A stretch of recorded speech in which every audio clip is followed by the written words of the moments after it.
Welcome back to College Hill Farm. Well, it's time for another sage advice from the Tractor Shed. You saw the title, Is Humanity Doomed? When we look at the challenges that humanity has,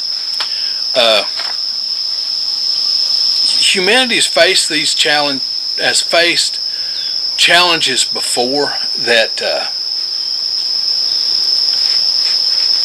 genetically we know that probably 300,000 years ago that the number of individual hominid species of the hominid species that was our progenitors, of that hominid species there was a bottleneck, and there may have been as few as 1,200 of them that survived.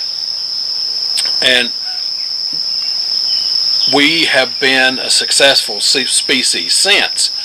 We've had lots of things happen. So let's talk about, with the new challenges coming, are we doomed? And if my face is a little bit nasty, I changed the oil and serviced my tractor this morning. So I may have a little oil and grease on the sides of my face that I can't get off till I go take a shower.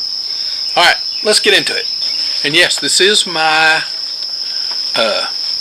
tractor shed, and yes, this is a working homestead. So yeah, that's okay. Alright, what are the big things that so many people have claimed that we're doomed because of? Well, climate change is one of them. We talk about extreme weather, rising global seas, rising global temperatures, biodiversity loss accelerating, when we're probably in the middle of something that I would call the Holocene extinction. We're in the Holocene period, and at the end of the way scientists categorize periods of the earth, eras or things like that, is like the Cenozoic and the Paleolithic, and okay, when they categorize those kinds of things, generally the end of one era it is the beginning of the next era, but the end of one era there was a large die-off of creatures, okay, and that's happened over and over through the centuries, through the millennium. You know, thousands and thousands of years. Those things have happened. 250 million years ago, 65 million years ago, what took out the dinosaurs. And during our time here as humans, and modern humans have been on the scene for what, 120,000 years, 100,000 years or something. Neanderthals were on the scene for 300,000 years, 250,000 years. So modern humans are a very diverse, I was about to say diverse group, but we're a species unto ourselves. But we're seeing a lot of species go extinct. That's why it's called I would call it the Holocene extinction. I think the Holocene era is about to come to an end. Are humans going to survive that extinction? You know, that's the big part of this video. We're losing something. I think the estimate is like 250 species a day go extinct on the earth. 250 species a day go extinct on the earth, and that's a terrible statistic.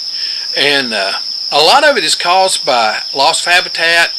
It's caused by stuff that we do, you know, burning of the rainforest, the rise of carbon dioxide, sea level rise, extreme weather.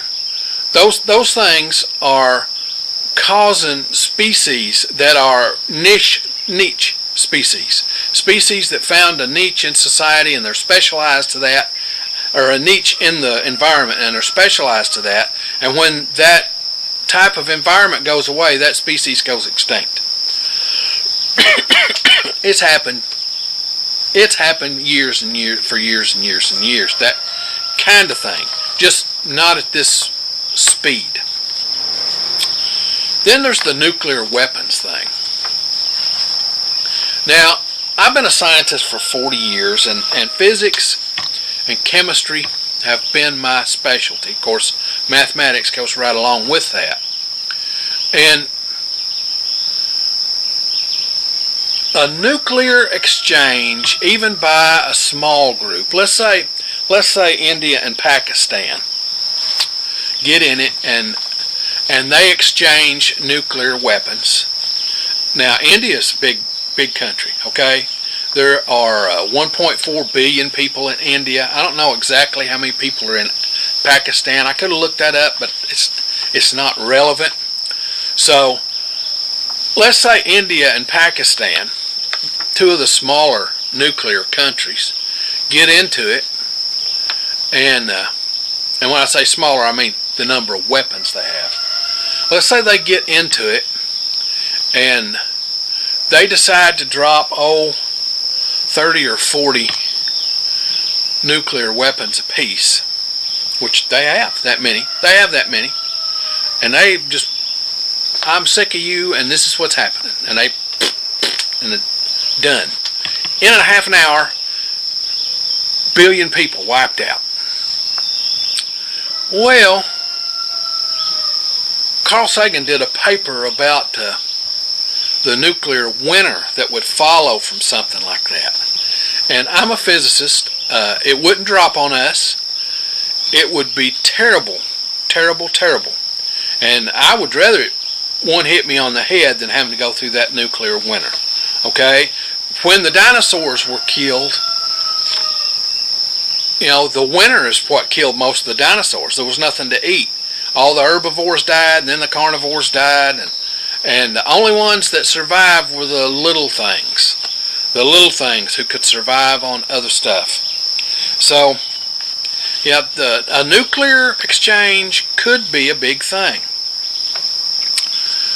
Then, humans are creating artificial intelligence and robotics that might cause a threat to us. I don't see that as much of a threat as I do, say, an asteroid impact. We need to be ready to deflect an asteroid from the Earth.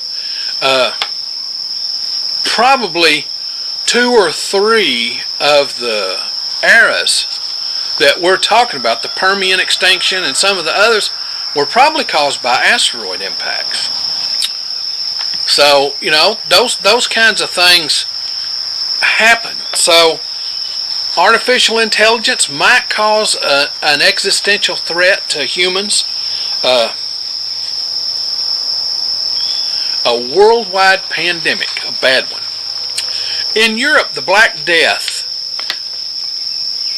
killed out maybe 3/4 of the population. 3 out of 4 people died from the Black Death. Because the resources were so abundant after the Black Death, we got the Enlightenment. Okay? We got the Enlightenment because now all the property in Europe was available to 1/4 of the population. So there was an abundance of property, so an abundance of food could be produced, an abundance. And when there's abundance, humans can sit and think about shit. Okay? So, but a major worldwide pandemic could be a problem, and we have enough eager beavers in the biotech industry that maybe they could create a pandemic that there's nothing we could do anything about. Stephen King's Captain Trips, and just wipe out billions and billions of people. Then we've got overpopulation, and can our food system support 10 billion people? And that brings us to the next thing, the political instability. When there's want in the world, political instability reigns. People migrate. People move from one country to another. They put political stress on their government officials. They riot in the streets. Okay? Those are the kinds of things that happen. We're seeing a rise in authoritarianism around the world. I think there are 135 countries that have free elections, democracies. The United States doesn't have the market cornered on democracy. Okay, there are like 135 nations that have democracy of the 180 around the world. Well, of those 135, they're seeing rises in authoritarianism. They're seeing rises in the far right, and it's a worldwide phenomenon. Just not happening here in the United States. Just not happening in Germany. It's happening worldwide, and we're seeing the threats to democracy. So that could lead to wars and little side wars and look, humans are notorious for if I can't have it, nobody can have it. They're that way, selfish, hateful, greedy people that could wipe out an entire planet because they couldn't have something. So seeing a little group get together, and folks, 9/11 was done by 15 people? Okay, imagine what those 15 people could have done if they were biotech engineers and they could genetically engineer something like smallpox. Okay, they could genetically engineer something like Ebola to make it so contagious that nobody could survive it. And they let that out on the world because they're pissed off. Imagine it. It could happen. So, yeah, we could destroy ourselves that way. But is there any hope left? You know, we've got so many ways to kill each other. Is there any hope left? Let's talk about that now. Hope is a good thing. Okay? Hope is the whole reason we get up in the morning. So you have to have hope that humanity will not devolve into hateful, kill everything. We have the capability of doing that, okay? We do have the capability of doing that. And those in power have the capability of doing that. So far, they haven't done it. Okay, we've had the technology to destroy ourselves for a long, long, long time. We've had the technology to destroy ourselves for a long time, and we haven't done it yet. So there's some hope. Now, as far as the climate change, the pandemic stuff, we still have some technical innovation.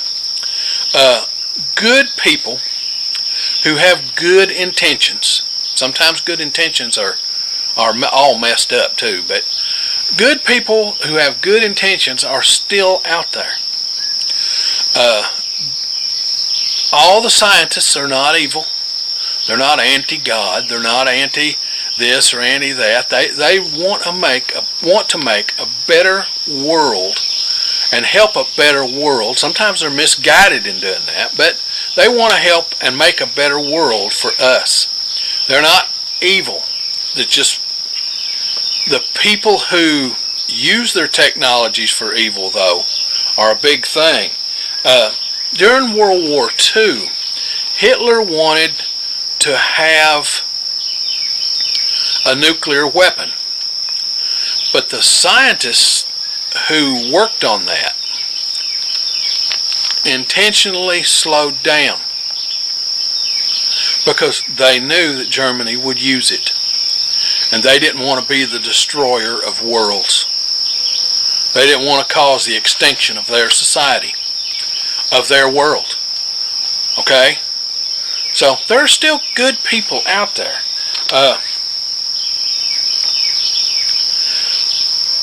When it comes to climate change, we may come up with some clean energy technologies that help us.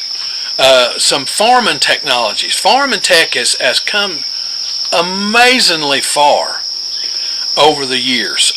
Can come up with the things to do 10 billion people? I don't know. But back during the day, before the tractor and automation of so much of farming, we could have only have supported about 2 billion people on the planet. Today we support 8 billion people on the planet. I'm not saying that there's not want. There's all kinds of want on the planet everywhere.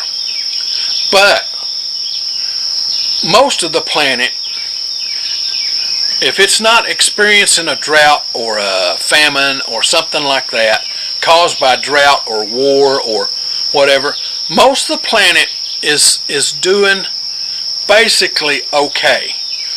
Does the third world have what we have here in the United States? Absolutely not. All right. Do they want it? They absolutely do. All right. So you got to understand that a world with finite resources, there are haves and have-nots right now, and the have-nots want their part. So it's going to change the way things are in the next few years. AI, if it's used correctly and for medical research and farming and some other things, it might improve the quality of life and allow us to easily feed 10 billion people. But more people are going to have to become globally aware. You have to understand why things like Darfur are happening. You have to understand why the people from Central America are leaving and trying to find a better life. You have to understand why people in Africa are migrating. You know, people in India might have to migrate to find a place where the monsoons are. The monsoons may not come next year, or 10 years from now, or 20 years from now. Okay? And people are going to have to become globally aware that if the monsoons don't come to India or to Malaysia, wow, we're talking about 2 or 3 billion people that can't raise enough food anymore because the monsoons didn't arrive. And you're going to have to be globally aware of that. And humans are pretty resilient. Okay? Humans are pretty resilient. Like I said, we survived the bottleneck 300,000 years ago. Our ancestors did. Modern humans survived when we've had ice ages. Okay, ice ages. We're at the end of an ice age. We're in what's called an interglacial period, and humans survived the ice age. All right, humans survived the last ice age. Modern humans survived the last ice age. Okay, I'm not saying it wasn't hard on them, but they survived the last ice age. So humans are very resilient, and even if we get a pandemic, a major pandemic that kills off 90%. If we got 10 billion people and we kill off 90% of the population, there's still 1 billion people left on the planet. Okay? 1 billion people. How many humans does it take to make a successful population? I think somebody did the genetic math and found that it takes a population of about 50. Of about 50 to make a successful population that can come back. Alright? About 50. So humans have survived climate shifts. They've survived pandemics. They've survived those kinds of things. Can they survive humanity is the question. And that's yet to be seen. Because if we think it's possible that the Neanderthals, the Denisovians, they were alive when modern humans were alive. Did us modern humans kill them off? Or did we just interbreed with them? I don't know. It says that the geneticists say that people that came out of Africa don't have remnants of Neanderthal DNA, But people from Europe do have remnants of Neanderthal DNA, so it's possible we just interbred with them. Now, the world's going to have to cooperate, all right?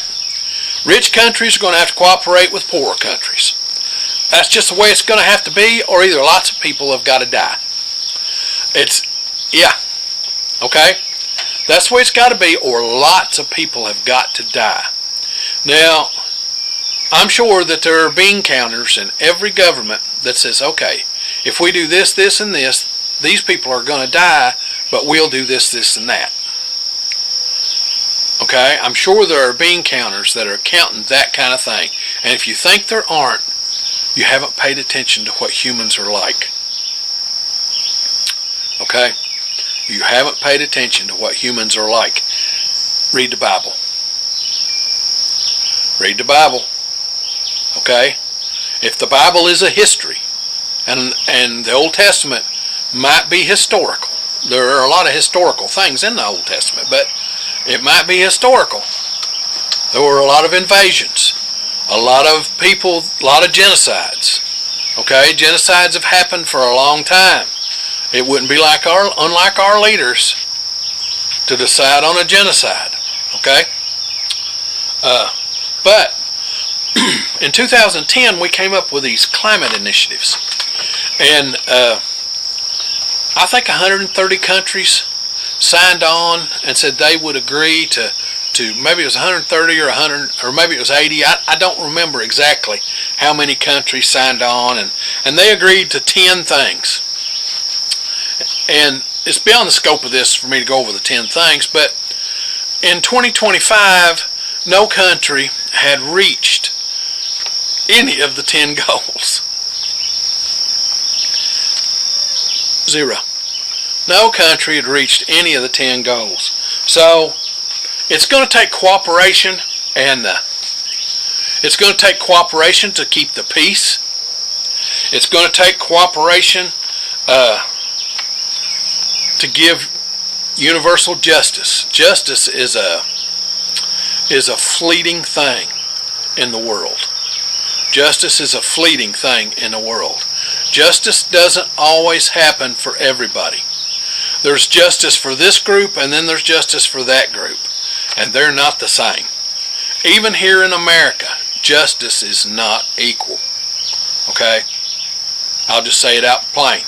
But we're going to have to find a way to do that if we're going to make it into this interplanetary species. Finally, how do I sum this up? How do you sum up the life of a species that's gone on for 100,000 years? Humans are incredible creatures. They're incredible survivors. Okay? We have survived. We're the only species other than beavers that change our environment to make it more beneficial to us. But humans are very, very, how do I put it? They fail to act in time until it's an emergency. Humans are terrible bad at being pessimistic. They're terrible bad at being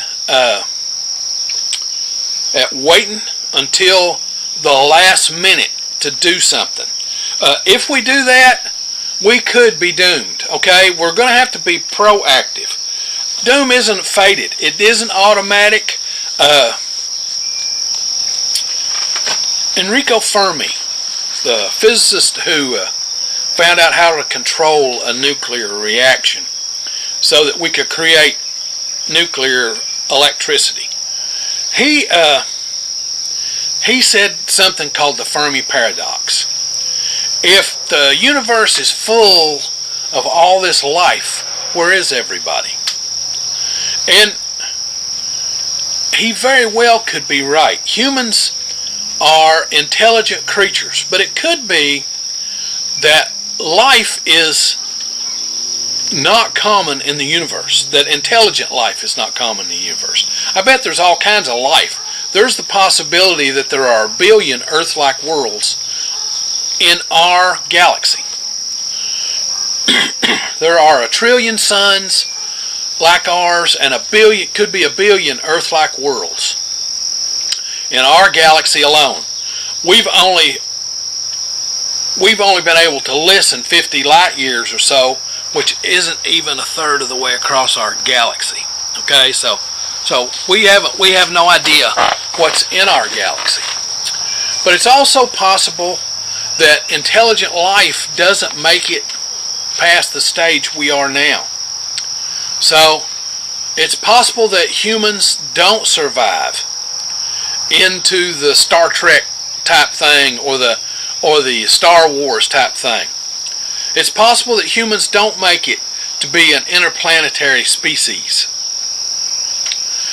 Eventually the sun will destroy our planet. Our sun is expanding, but that's a billion years into the future.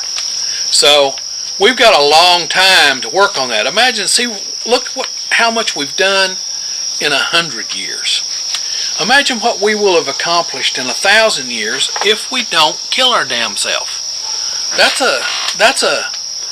a thought, you know.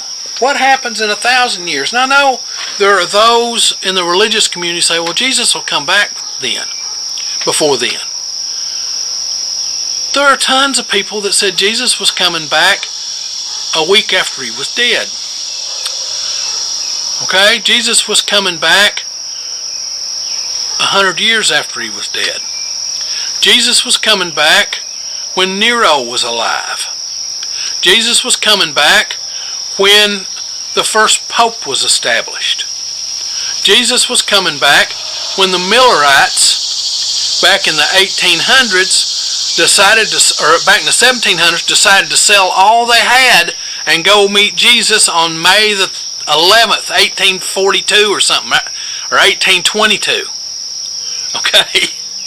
Jesus didn't come back that day. Alright? They've been saying that for a long time. Jesus may not show up for millennia. Okay? Look, humans have been on this world, for 100,000 years. I know there's some that say the planet's only 6,000 years old. The science doesn't say that, okay? You can't manipulate around the science to make it say that. But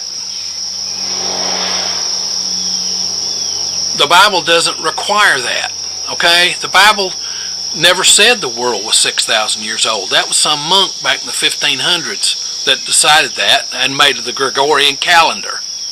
Alright? So,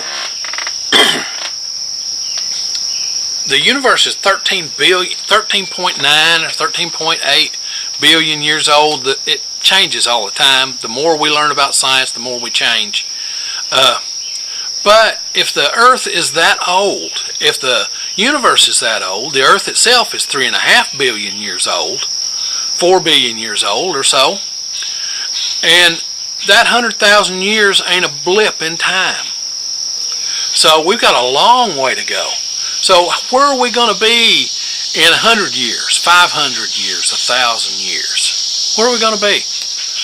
If we don't kill ourselves, we might be doing some amazing crap.